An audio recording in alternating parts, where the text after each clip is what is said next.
So the theme of this whole summit, which I'm really glad you're doing. I hope this becomes the first annual. It's a great thing to do. It's a great way for the new College of the Environment to be involved. The theme is science and policy, and that's kind of what I always work on. I know that's what several of the panelists see as the main reason why they come to work in the morning as well.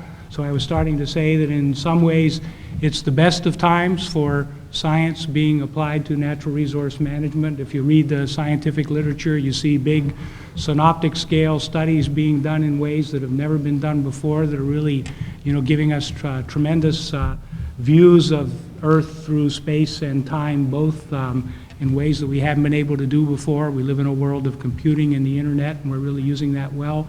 On the other hand, we have this inherent problem that we are using our science to make policy and management decisions, and we all know that when we make such a decision, we cross a magic threshold somewhere where we move into the world of the normative, what constitutes values. And so that is really the theme that I think we want to bring to bear in this session, to really think about, really the question as one of our panelists, David Montgomery, put it, where does the science come in? What role does the science play in policy making?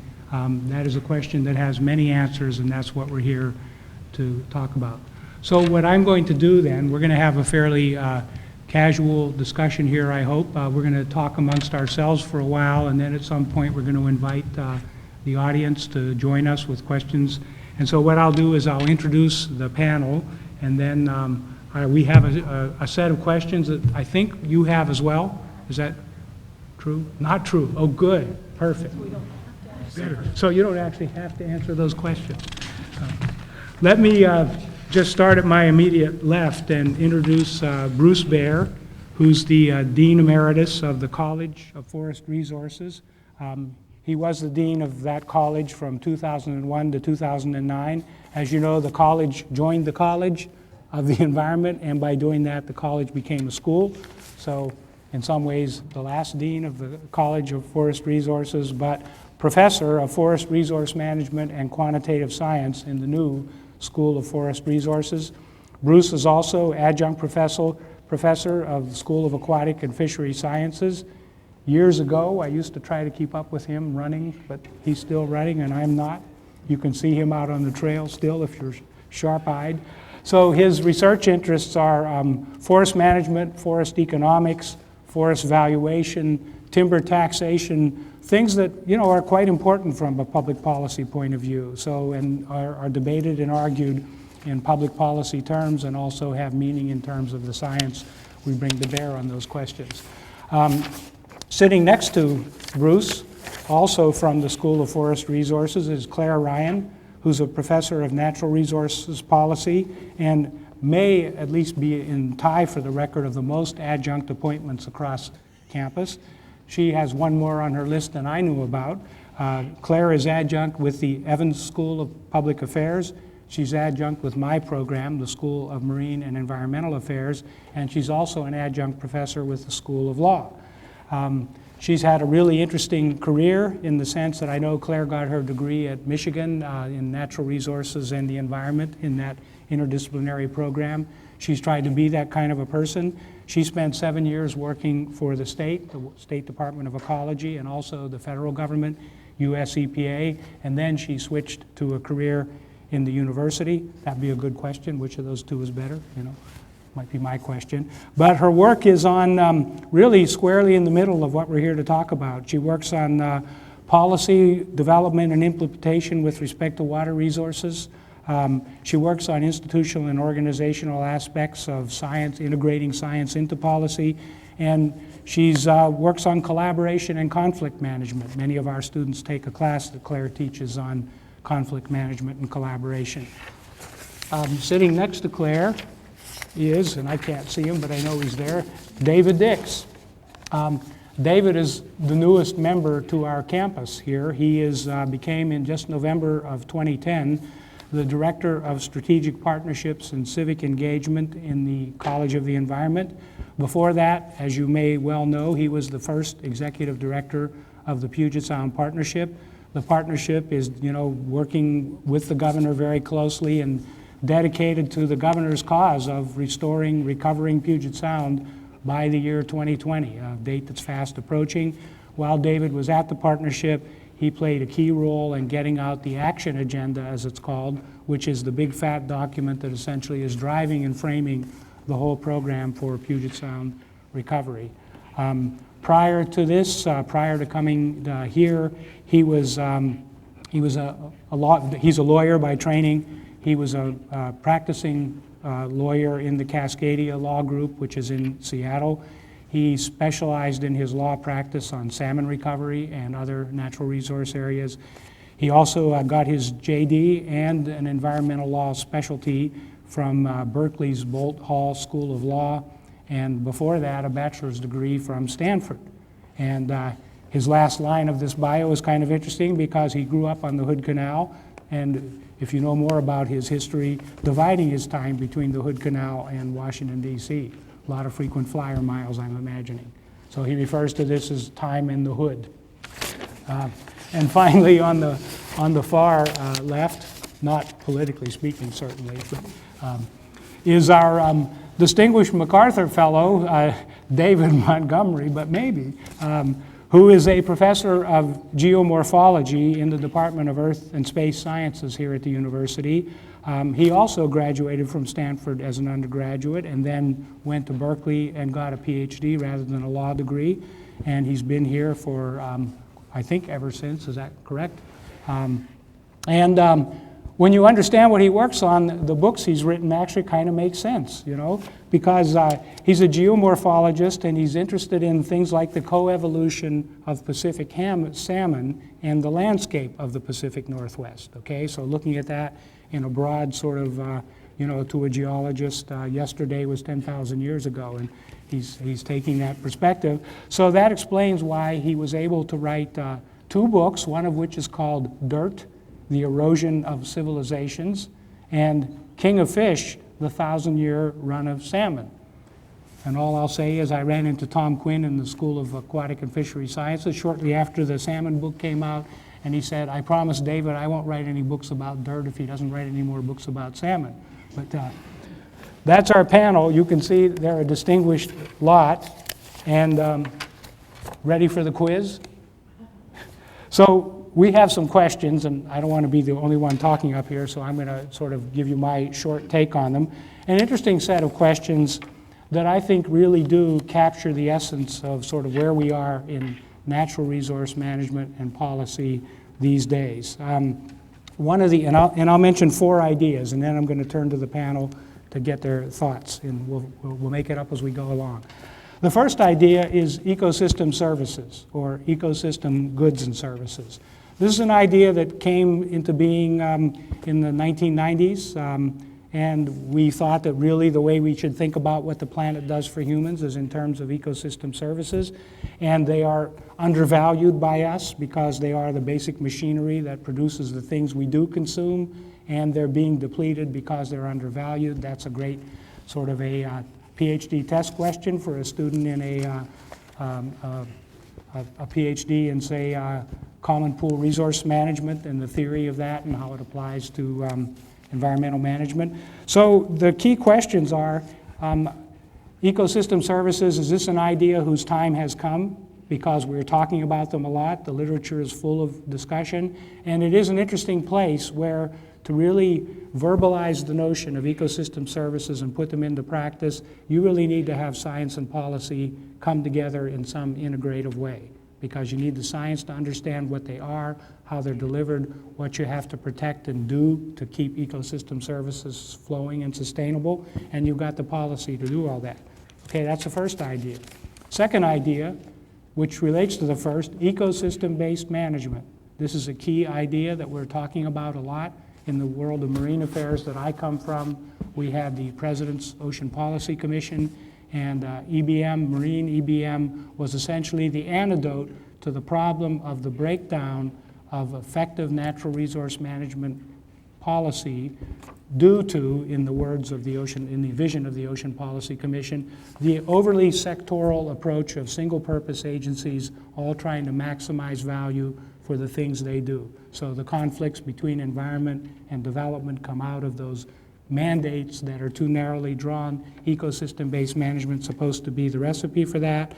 And to put it more in terms of questions on this piece of paper, are we really moving toward actions that let us, when we're looking at a problem right here, are we really looking upstream and downstream, metaphorically speaking, and getting all the pieces in place when we make the decision we're making? Are we making decisions about salmon that look at the whole geography of salmon or not? So that's the EBM question. Related to that also, nothing you read about ecosystem-based management doesn't talk about the very powerful role of people, of local people, of stakeholders. So another key idea, community-based resource management. I think of Claire when I talk this way, but when you look at where the forest management plan, the forest action plan that Clinton did, that some say is the first model for ecosystem management in government, it came out of forest communities wanting to have a greater say in how decisions were made that were made at the federal level really were viewed and how they affected communities as well as ecosystems. So the essence of ecosystem-based management then is to rely on community-based resource management, or to put it more simply, to get communities and locals, what we call stakeholders and tribes, fully into the picture as much as we can in the resource management decisions we make, with the key idea that's going to lead to more sustainable outcomes. So the question is, how are we doing? Is that the recipe? Is it working? And then finally, last, and this is presented as a really pervasive question over top of everything else, no discussion of any arena I work in, and I work in lots of them, isn't sort of colored by consideration of global climate change, which some people say we shouldn't call global warming, and maybe we should call climate disruption and other things. And why are they saying that? Because the story that science is telling about global warming is hitting up against the political machinery of the world in a big way, especially in our country. And we've got climate change deniers, and we've got scientists trying hard. We've got the Intergovernmental Panel on Climate Change putting out a report that has been rejected by a lot of political people for fairly narrow concerns. But we have to ask the question, how are we doing on dealing with what is probably, as one of my faculty members put it, the mother of all common resource problems? How are we doing? Are we getting defeated by climate change?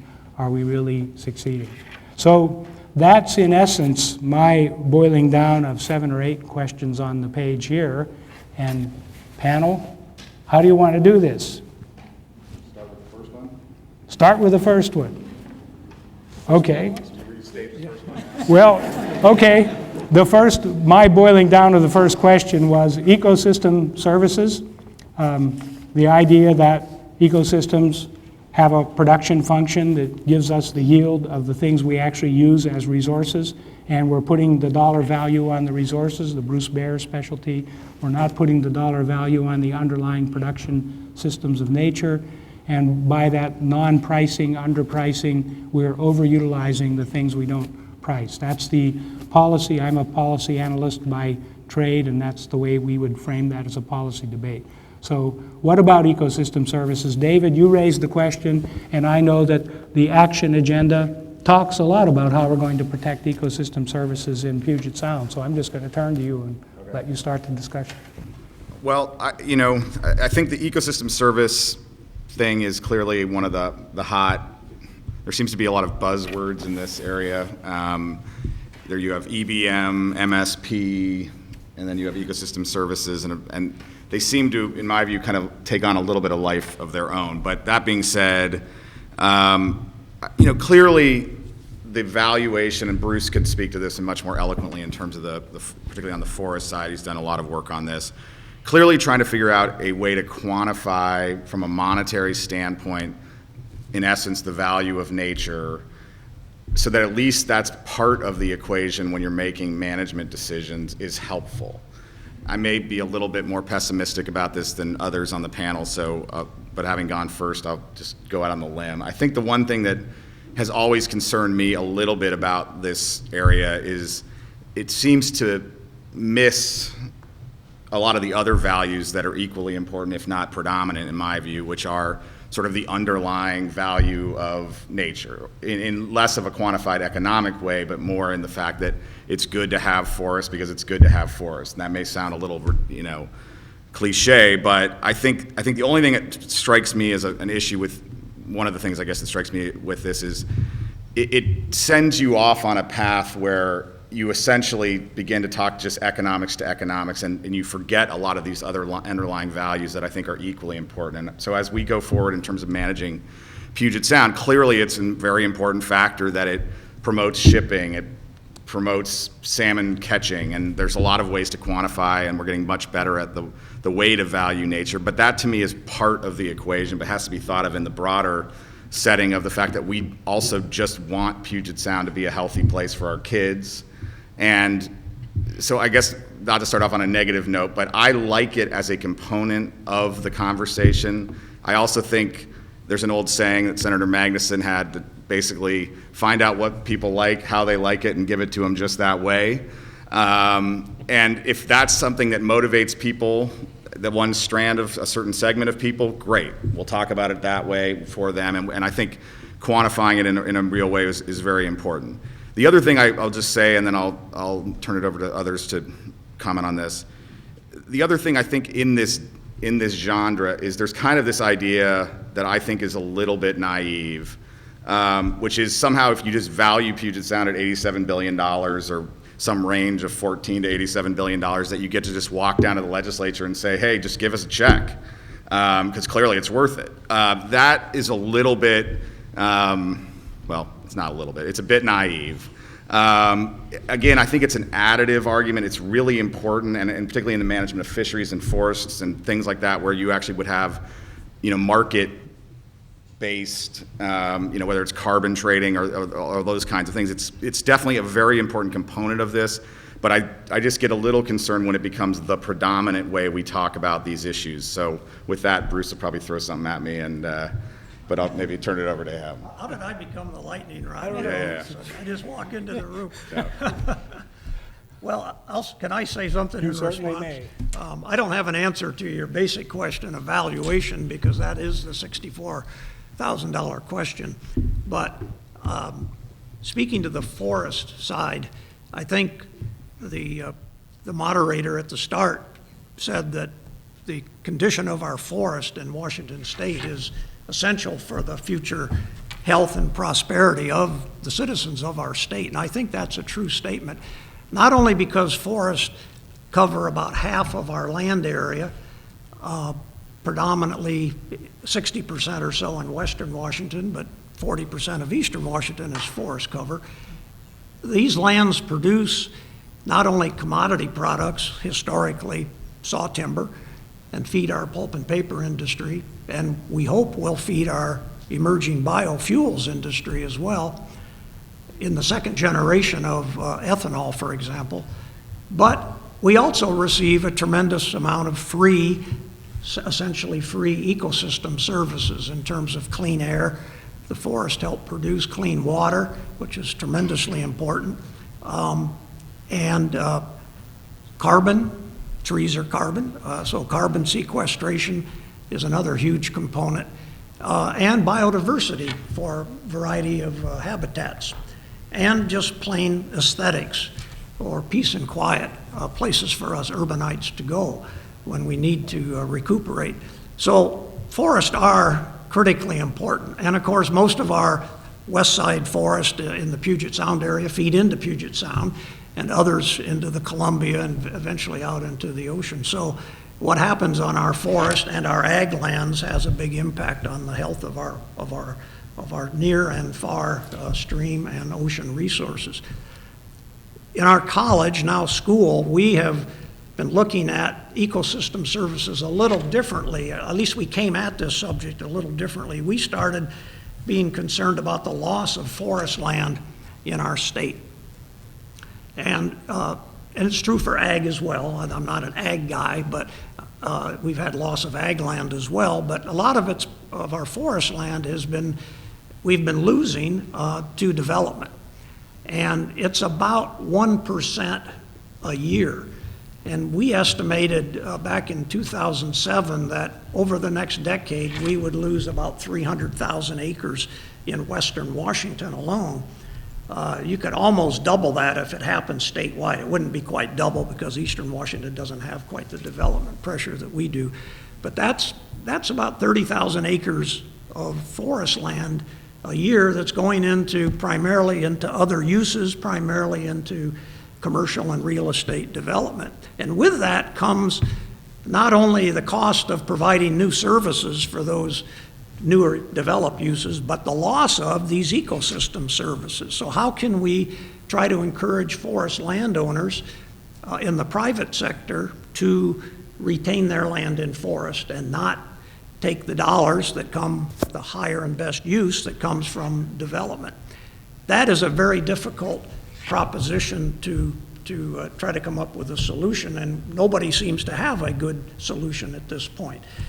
There's a lot of work, if you're interested in future research, that can be done in this particular arena, in the policy and public policy arena. I should say that about half, a little over half of all of our forest land is owned by private sources here in Washington. We're different than almost every other western state, that we have more private forest land than public. If you go down to Oregon, it's vastly more public forest than private.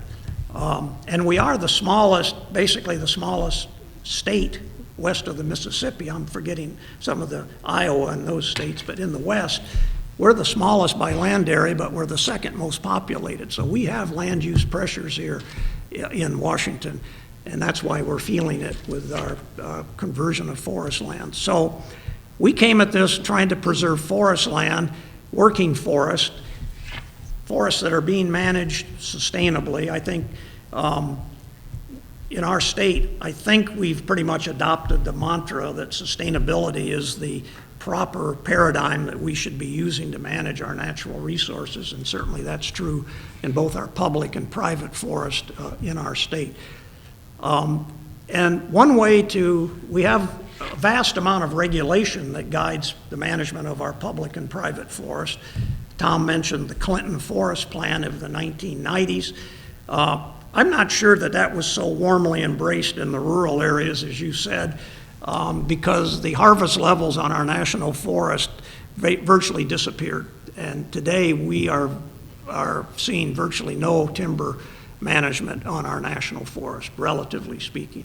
The harvest levels in Washington now come from our state forest and our private forest. And they are way down now this year and last year because of the economy, which is good if you want to see trees grow. It's bad if you're trying to make your livelihood on growing trees. But that's kind of a side note. So we have this vast amount of regulation both in the public and private sector. We have one of the nation's, I think, most robust forest practices regulations, now guided by a habitat conservation plan. Oregon and California would follow. California is probably the most rigid, as you might suspect, given the population pressures there.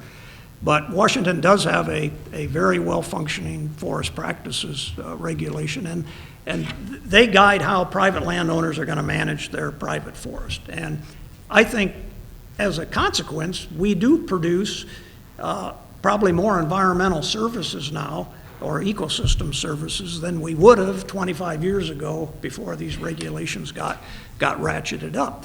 But we've pretty much reached the end of where regulation can take us, and it seems, and what we've tried to do to help preserve these working forests is turn to more of a monetization of some of these services so that the private landowners can receive economic benefit to encourage them to keep their land in forest or ag. It would be the same. And so this then speaks to the questions David rose as well. If you're trying to monetize it, how much are these services worth? And that, again, is an answer I can't provide to you. But a lot of the schemes that have been developed, I think the two big ones right now are carbon, because people do trade in the functioning carbon markets to retain their trees or manage their trees differently and sell those the carbon that's sequestered to, say, somebody else, that's like a coal-fired power plant that's already moved beyond their targeted limit of emissions. So there is a market there. It's not a perfect market. California's had some luck in this, and so has Ecosystem Trust in Portland. And then the water market. I think the water and the carbon are the two closest markets we have seen developed or are being developed. Habitat, biodiversity has not developed, aesthetics and these others, but they are services, and clean air, not much either.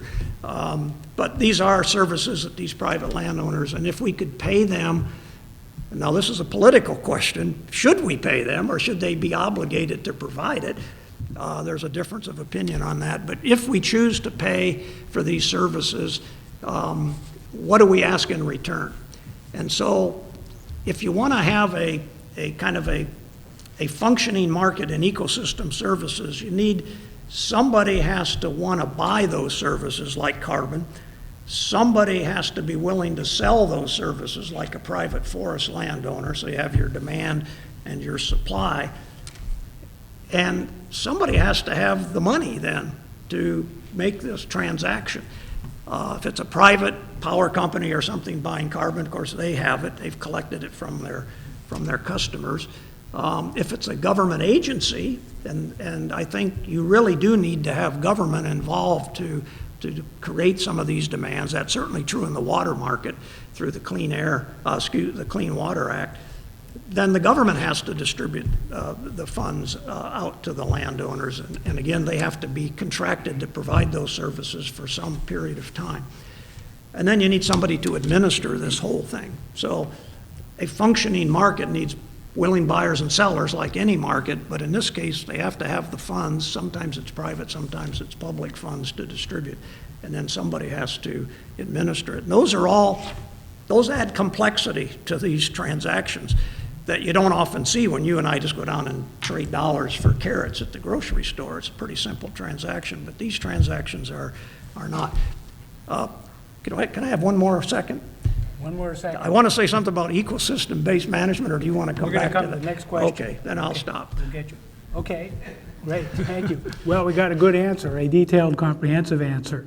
Other panelists, I bet, Claire, I saw you taking notes, Oh, and I was just David. gonna, I won't speak too long, but I think just this idea of we're kind of spending a lot of effort to really articulate what are all the services and how do we value them, and we're kind of going off on, and maybe that's what you were alluding to, is to what end are we getting a real determination of value if these markets aren't developed, if there's no money to have a transaction.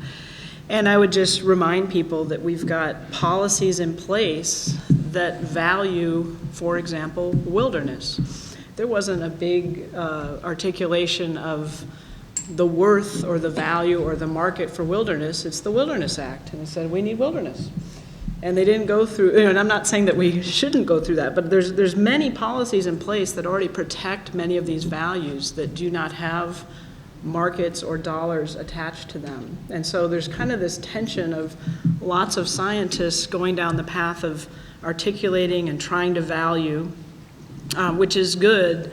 The question then is to what end? And again, we're also less able to value some of those social and cultural values that they're just, it's very, very difficult to evaluate and apply a market value to aesthetics or cultural services or many of these other ecosystem services that are listed in many of these Millennium Ecosystem Assessments. So there's some great challenges in some of the sociocultural value assessment that, again, suggests that that's maybe not the only way. It's a part of this discussion. So I'll leave it at that and let Dave get a word in here. So what you're saying is there's the political system at work in mostly public lands on the wilderness.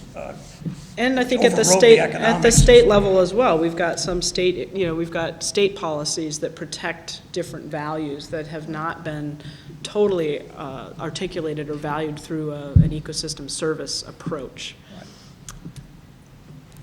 David.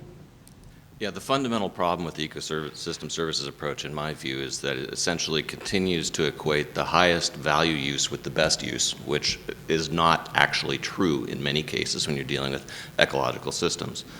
Of course, the other problem with it is that we don't understand ecological systems well enough to manage them with perfect knowledge. We never probably will, or at least I know very few ecosystem scientists who believe that we can get there.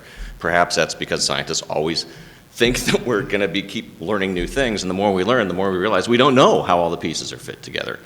And so there's this fundamental tension between what Aldo Leopold sort of called the first rule of intelligent tinkering, of don't lose the pieces, keep all the pieces functional and together. And for the life support systems that support all life on this planet, our air, our water, our soils, that rule needs to be followed by any society that wants to have a prayer of not just being sustainable, but even being sort of transiently sustainable over the kind of timescales most of us would consider sustainable, but a geologist might not. Markets are, the first rule of a market is parted out to the highest use in the short term. There's a fundamental tension there in terms of looking at, rate of return, how you value the value that future generations, whether they're of salmon or people, will hold those things that we're trying to value and put a value on today. We're really good at discounting the interests of the future. We're almost hardwired to do that. We're really good at responding to short-term stimuli.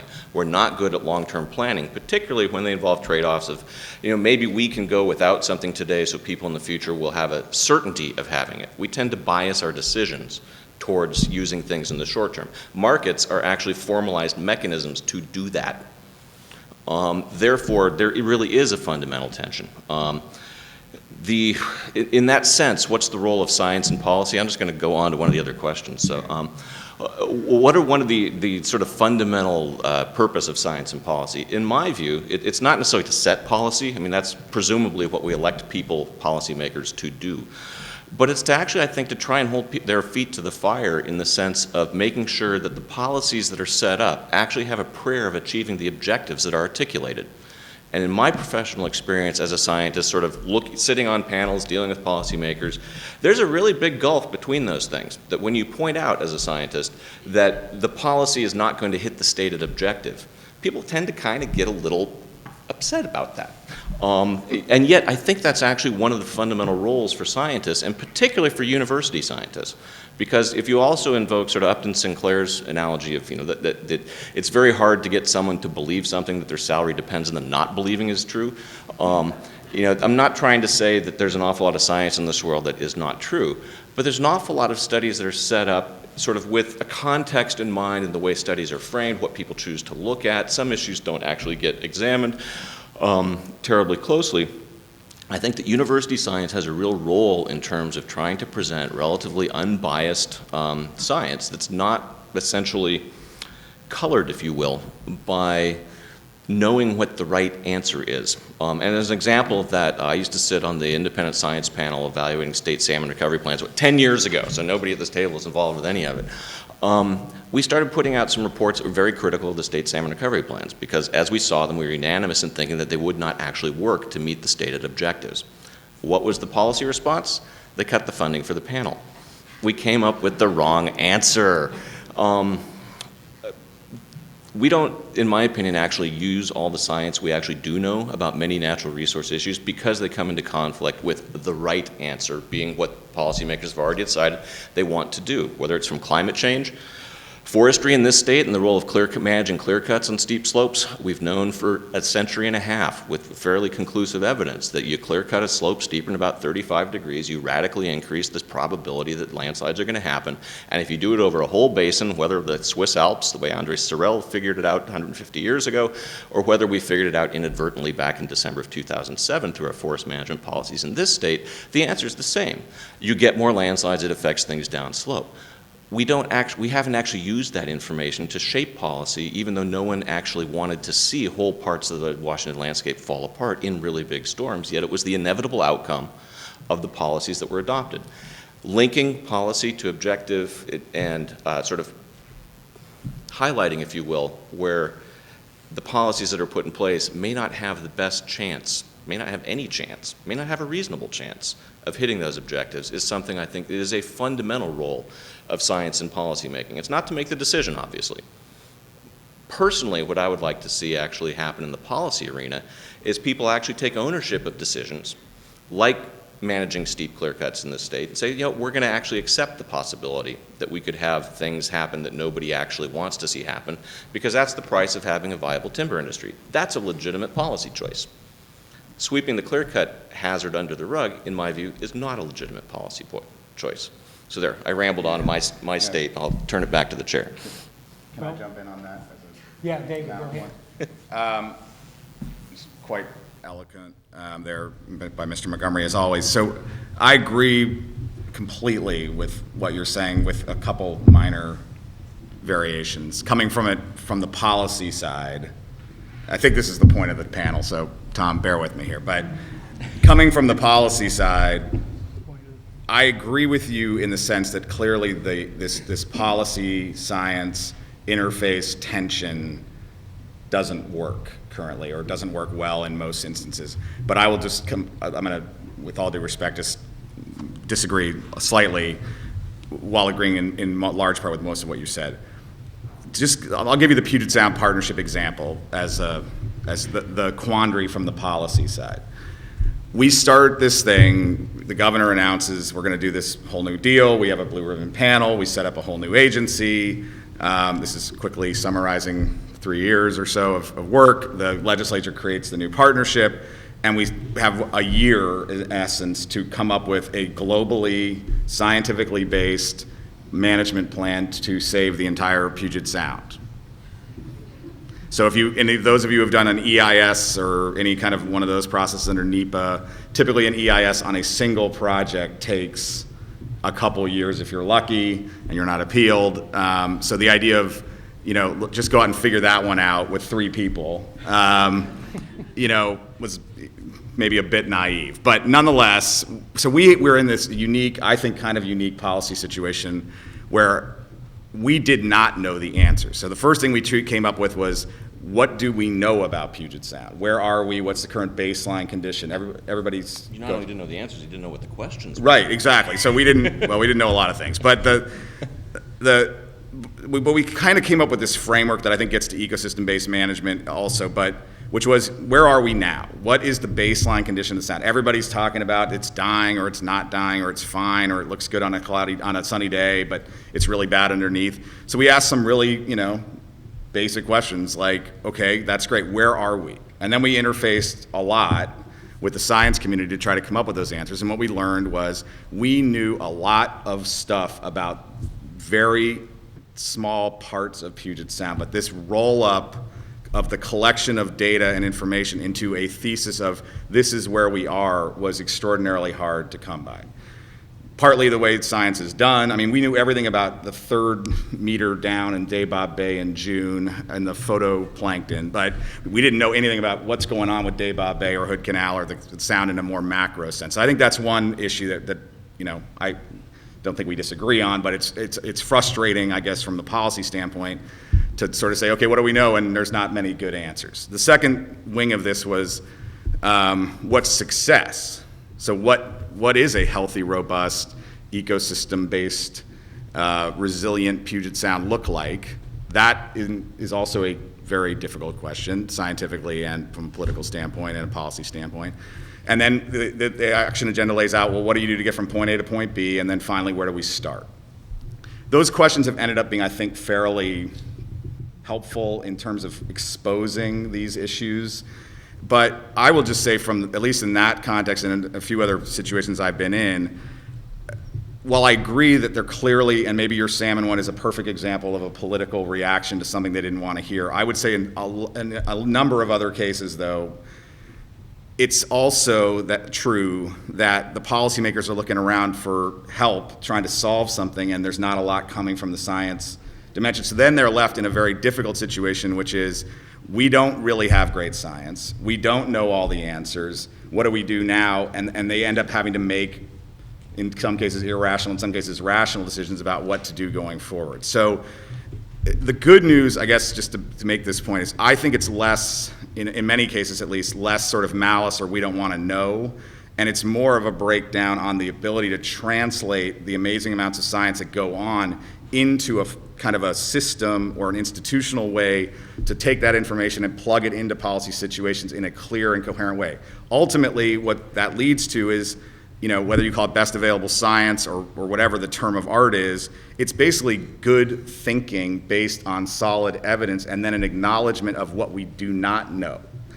And I agree with you on the precautionary principle and the Leopold side of this, but I just want to give that dimension to it. I don't think we're probably both mostly right on this, Dave, but I would just say from a policy side, it's not so much, and I said this before, it's not so much, in my view, malice or we hate the ecosystem. It's that there's a level of difficulty and there's certain choices you have to make. Like we had to finish the action agenda on December 1st, whether we liked it or not, and that put a lot of heat in the system, and we did the best we could, and I think we acknowledged where we had real gaps, and now we're trying to fix that. So it's getting better. We're setting targets, which is how much eelgrass do we need, that are very solid from a scientific standpoint, in my viewpoint. But it's always going to be a tension between those two pieces of understanding and policy. But I just wanted to give a round out a little bit that I think sometimes the policy arena gets thrown under the bus a bit in some instances where it's just more that we should be standing back and saying, how do we actually make science plug into policy in a meaningful way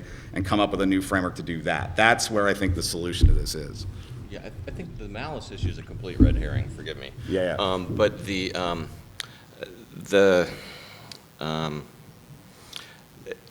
I think you need to kind of parse the failure to set clear objectives and the idea of having clear policies that will hit those objectives. Right. Yeah, the objectives need to be done first. The tremendous challenge for the partnership was, what are the objectives? I mean, I was serious about that what are the questions question. Right, yeah. It's, how would you actually frame, what would you do? What could the policy world actually look at for that? The real role for science, in my view, is not so much to sort of make sure it all gets vacuumed up and somehow fed into the policy world, but that the policies that are put into place have a chance of hitting the objectives. And it can be frustrating to see, like with the landsliding issue, or even the stormwater issue, which I wasn't going to go into. The desire for further study being used actually to delay action when we already know the mechanisms, the connections, and the causes, but the answer, controlling development around Puget Sound. Oh, maybe not having clear cutting on entire watersheds over a 1 or 2 decade rotation. Those answers are not acceptable in the policy world at the time they were phrased on both those issues. And therefore, we studied it further.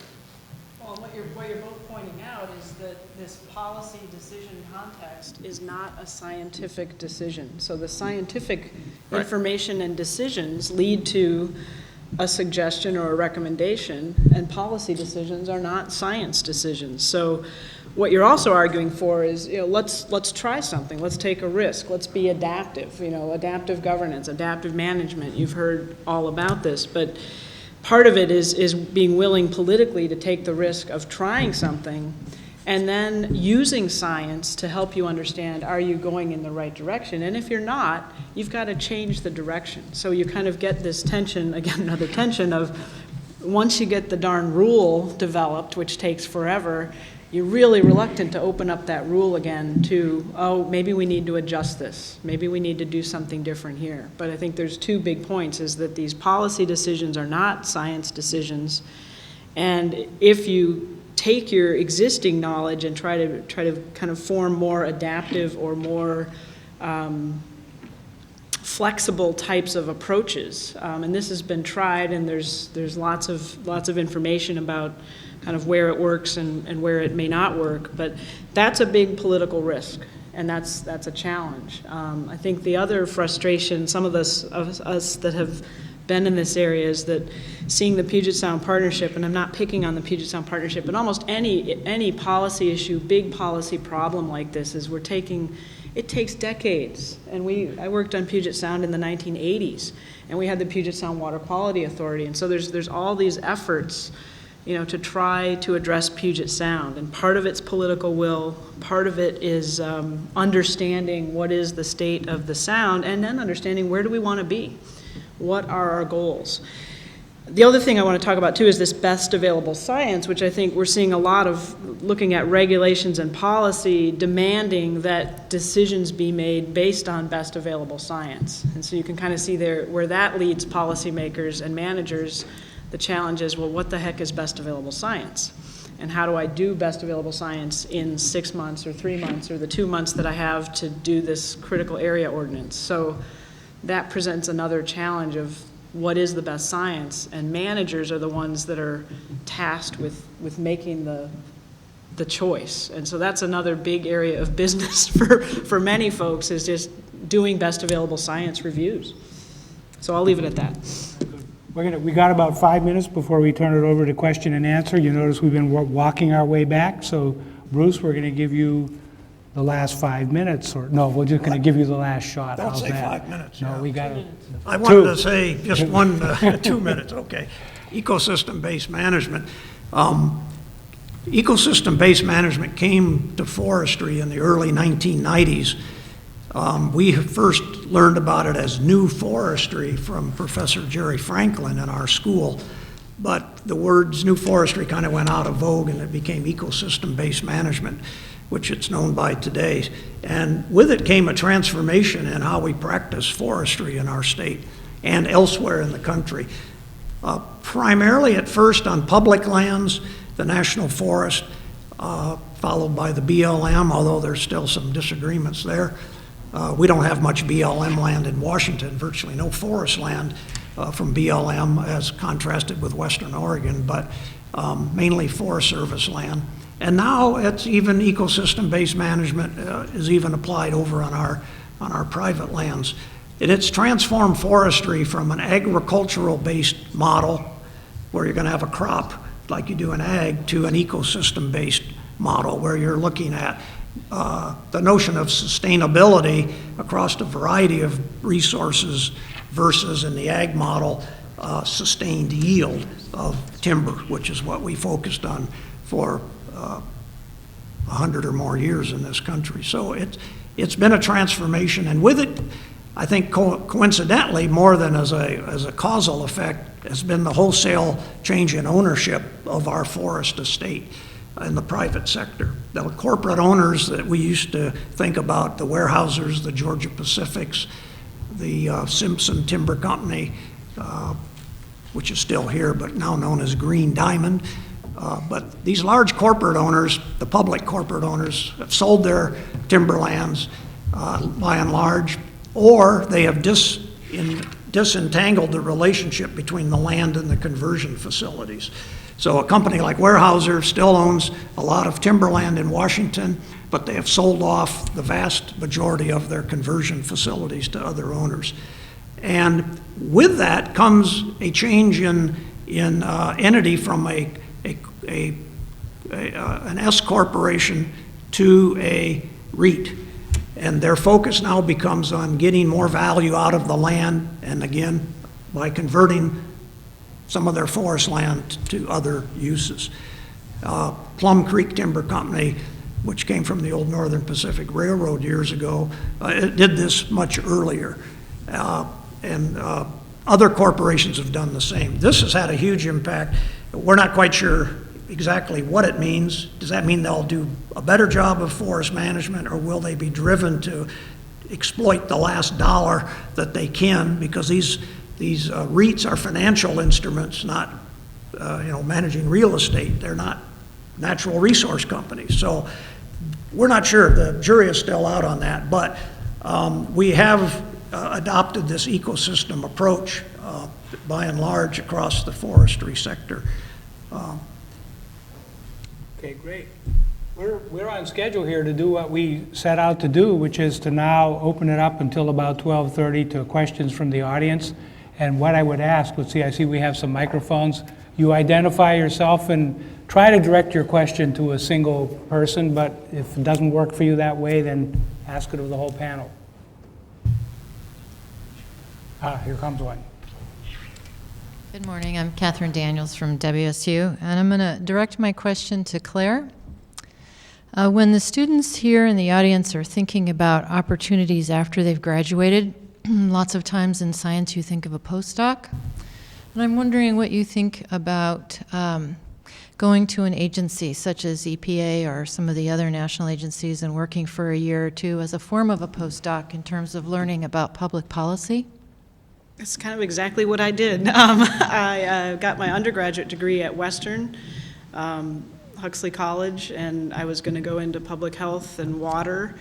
I ended up working for the state and then EPA, and through that experience realized I need to understand much more about what's going on in policy, and I was doing some of the very early Puget Sound assessments, and communities, did not want their area of Puget Sound designated as impaired or so there was just a lot of conflict, and that led me to go then get training in policy. I think it's great. It can be very frustrating, but it can also be very rewarding in terms of just understanding kind of this interface of how do you make decisions on the ground that take into account science, communities, feasibility, politics, all those things. And so I think it's a great choice. And in fact, a lot of even doctoral students, I know, less than half of our PhDs in this country go work in academics. So most PhDs are out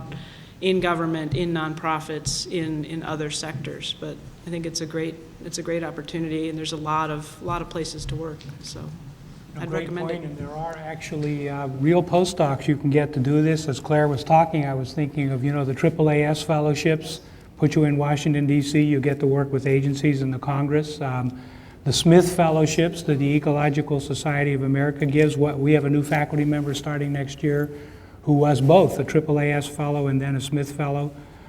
Same idea, to orient you toward work in the real world. And frankly, within our own program, we have the Knaus Fellowships, which this is at a master's level rather than a PhD. But those students get to go to Washington, and they either work in the Congress or in agencies. And there's the Hirschman Fellowship, which is the same thing on the state level. So I think that's a great question, and it's really maybe an interesting vehicle for future student training. It can also really help you focus your interests. I think if you kind of go straight through, sometimes you have your interest area, and I thought I was going to do one thing, and working kind of led me in a very different direction. So Wish I'd done it. I see another question. Hi, my name's Jackie Saunders. I'm from the School of Oceanography. And this question's directed towards David. You had mentioned the difficulties of extrapolating data from model studies like 3 meters down in Dabob Bay to an ecosystem-wide phenomena. Do you think that there should be more research done by academics and graduate students? Should we be focusing less on necessarily finding the explicit details of model systems and maybe do some more work of broad scale assessment? It's a nice little easy question. That's a great question. And David and I were just chatting up here a minute ago. I think, the short answer I think is in part, I think all of these things, there's not just, everybody should go now left or go right in terms of, we need a spectrum, and I don't mean to poo-poo the detailed science in any way, shape, or form, but I really do believe, at least based on my experience, that the capacity of the system at the moment to take a lot of data. So you have the integrated ecosystem assessment thing that we're using at the partnership that Mary Ruckelshaus and others have led. Those people that can take vast amounts of information and kind of synthesize them down into something to give to a not very smart policy person and have it be right, to me is a big needed skill set. One thing Dave, I think, rightly said a minute ago offline is, I think it's also incumbent on the policymakers to frame the questions that they want answered in as clear and concise of a way as possible. And clearly there needs to be an interface there so that the policymakers can actually work with the scientists to come up with good policy questions that will lead to answers that will help us manage the system in a meaningful way. So there's an interaction there that I think is crucial. So, I mean, the short answer is yes. I think that ability, sort of what Claire does and, you know, what others do, this ability to kind of play in the different realms and help each of the sectors come together to actually come up with the best answer we can at the moment, with the idea that we're going to learn more over time, and really explicitly figuring out that second phase of what else do we need to know and go study. I think systematizing that is really, really important, and you have to have practitioners that can do that in a meaningful way and know kind of what scientists know how to do well and what policymakers know how to do well, and where the sweet spot is between them, and lawyers you could probably throw in there too. And if you can figure that out, then I think you've really got something going in terms of your ability to be marketable in this context going forward. David, do you have a thought? Since you were talking, do you have a follow-up or embellishment on what Sure, the I other can David always, said? I can talk Well, all I know day, you yeah. I think there's also a bit of, sometimes a bit of naivete about what scientists will do left to themselves, that there's some faith that scientists will go out and study the right problem that's relevant to policy.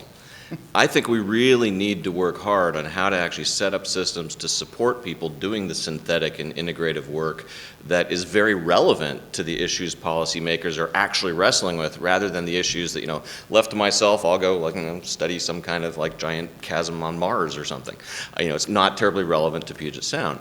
How do we actually set up systems so you could actually get sort of the people with the expertise that could go into that and help guide and perform and supervise the integration is I think a real challenge, that there's maybe a bit too much naivete outside of academia about what to count on us doing just spontaneously.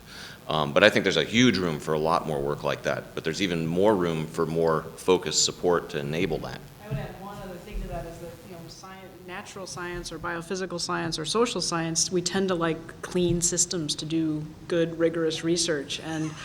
And you may end up out in the hinterlands and you don't have science that's applicable for urban areas or very messy systems. And so that's kind of it's easier to do research in places where you can control as much as possible, right? As opposed to doing research downtown on the seawall. So there's that tension and trying to collect up information that's applicable to these messy areas where it may have been conducted somewhere else. And our traditional scientific funding mechanisms don't encourage doing either messy work or stuff that is actually closely related to answering a policy question. What we tend to encourage through NSF is sort of original work that's pushing the boundaries of knowledge. That's the purpose, that's the basic research idea and goal. The way that we actually support what you might call applied research, which frankly I love doing, but it can be very difficult to actually find ways to actually support it for some sets of questions. And I think we could use, if we really want to try and encourage the generation of the science that's useful in policy, figuring out how to sort of go back and forth both ways to encourage that kind of science to actually be done, to train the people who would then go do the synthesis, I think is another challenge. You know, Ed Miles, who's your keynote speaker later on in the, I guess at the end of the session, when he was our director in his last couple of years, he was challenging us with the idea that knowledge production actually comes out of teams. So this idea of bringing this down to graduate education, you know, there are people talking about the idea that maybe we should break down this model of individual work, but rather do team projects and then figure out how to account for the role of individuals, because if you as graduate students were working like that, wouldn't the problem you work on be defined in a broader, more messy, real-world way, with the idea that there is a social scientist and a biophysicist and maybe a genomic researcher and even a forest guy working together on the problem, because it can be, you know, integrated and reduced at the same time. So that's something to think about. Yeah, the IGERT, I was going to. NSF, the IGERT's Integrated Graduate Education, Research, and Training. So we've had teams of students. Also, one thing we had to get special permission from the grad school at the University of Washington was to allow doctoral students to have a team-written chapter in their dissertation that reflected their work they had done in the IGERT. And so we did get that permission, but it was just very unusual. It's like, well, who contributed what? But this is how science is done. There's very few single author publications anymore. So that was a great experiment, and we were sad that we did not get that refunded because it was great funding for doctoral students. So. You said he had I just comment on this? To the last question, I just wanted to say one thing, that in forestry, nationally, there's a federal funding for forest research. It comes under a law called the McIntyre-Stennis Law. And about 5 years ago, we developed a strategic plan that spoke to two kinds of research that McIntyre-Stennis should focus on. One was a traditional science-based, where you might look at entomology or pathology or economics or sociology, et cetera, applied to natural resource investigations. But the second piece was to work on integrative science and fund those projects. And that gives more of a chance of synthesizing information that we may already know, and I think increase the probability that you could actually use that to solve more applied problems. And so it's been recognized that this latter type of science is very important and may actually lead into policy applications more readily than the first type of more traditional discipline-based science. I see we talked long enough to get another question. Perfect. I've got another question for you. It's Richard Ellison from North Seattle Community College. For all the things like, say, the Puget Sound Partnership, which is really trying to wrestle with the science and policy issues, and there are many issues that are being discussed here, what would be your recommendations to try to maybe have, I mean, would you recommend another group that would actually be overseeing science and public policy, say on a state level or regional level on many issues, to try to help and coordinate? There's so many organizations trying to do many things, so many schools and departments trying to do many things, to try to act as a go-between, in a sense, between the public and the scientists and the policymakers, to congeal and educate all of them so that we can have greater coordination of our efforts. Yeah, I actually think that's a really good idea. And there's been a couple, there's the new Washington Academy of Sciences, which the governor supported, which I think is great.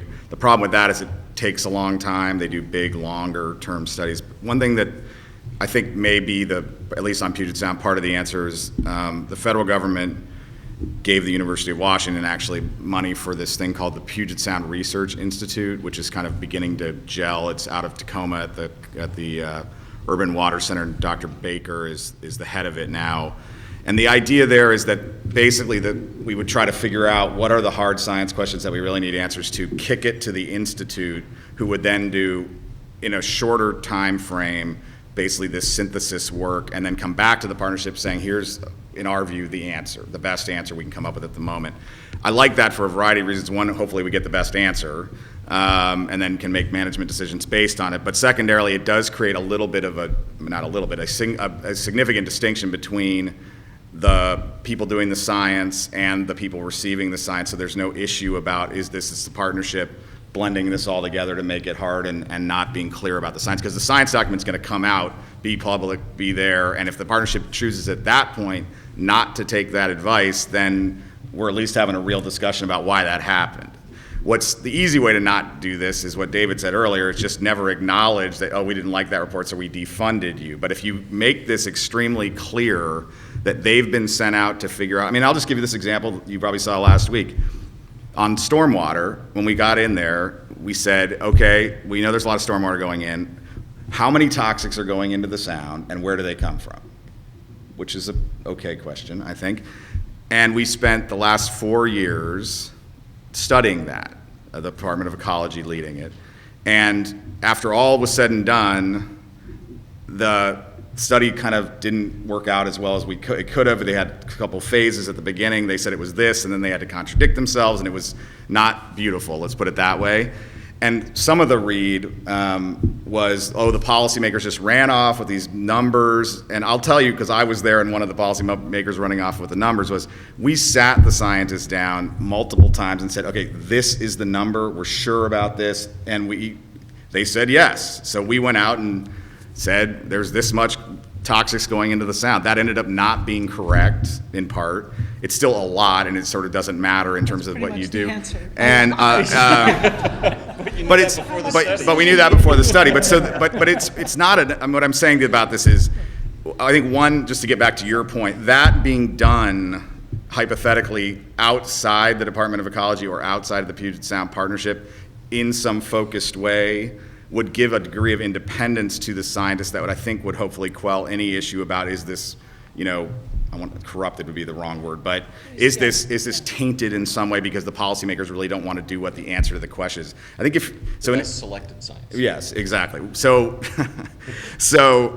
but I'll just say, I think, to put a positive spin on this, something like that could work in a very real way. And I just want to give one piece of credit to Mr. Lachine, who, just to end this maybe on a slightly optimistic note, we had a process in response to the oil spill in the Gulf, which said what really needs to happen to strengthen the oil spill capacity of Washington State. Tom came in, facilitated a group with all the people. They came up with very concrete recommendations that then went to the legislature, and the bill passed and was signed this year. That is called using science to make change, and it matters. So this is, we may have been a little doom and gloom here at points, but I just want people to understand that the understanding that led to Tom's ability to move that through matters, and if it's presented to the legislature on, this is what we have to do if we want to have a real process to prevent oil spills, and it's that crisp, it's hard for the policymakers at that point to say, oh, we just don't care. Similar things on Hood Canal. If we know the right answer and the policymakers don't do it, then we can hold them accountable. But if the answer is too amorphous, or we're not quite sure, or the model didn't show, then there's all kinds of places for the policymakers to hide, and they end up doing what they wanted to do before. So I would just, that's my last point. So I like where you're going with that. I think it's a smart idea, and in part it's happening, and we're thinking about actually a few other things with the college of the environment to maybe provide some forums to do that kind of work. That's a really common approach, because it's clear that science alone doesn't have the answer, policy alone doesn't have the answer, and there's many examples of kind of these groups of affected scientists, stakeholders, policymakers, that if they come up with a collective recommendation, that has so much more strength than kind of one from the science community, one from this community, one from this community. So, but it asks more of policymakers and scientists and stakeholders to take the time to sit in these meetings and workshops and work through and come up with whatever they can agree on. So there's kind of that extra step. But certainly that's a really common approach, is science panels, blue ribbon panels, joint fact-finding groups, those kinds of approaches. So we're coming to the end. We're standing between you and lunch, and us and lunch, but I think we've pretty much done this, and I like the way this went at the end, and I want to say something that maybe makes this again, more relevant to you guys as future scientists, many of you. In some of the work I've done, it isn't, Claire made some good points, and I think we got lucky in this thing with the oil spills. It could have gone south very easily, and still could. But one of the things I've seen and that I have studied is really an interesting situation where the scientist, him or herself, takes on a real leadership role that is, in the lab and also out in the real world. And you guys are graduate students, something to think about that you might do. There's actually a term of art in a great book that I like by a guy named Donald Stokes. He calls this use-inspired basic research, where the scientist is being true to the precepts of good science, but recognizing there's a problem in the real world at the end that they're directing at. And the people who, going beyond that book, but who I've seen who can do this well, are people who actually learn that they are faced with a situation where they have to take off the hat of the laboratory scientist, put on the hat of the person who goes out to the community meeting, doesn't lecture the community about what they know, but rather sits there. Mary Ruckelshaus is kind of comes about because somebody mentioned integrated ecosystem assessment, and she was the leader of doing that.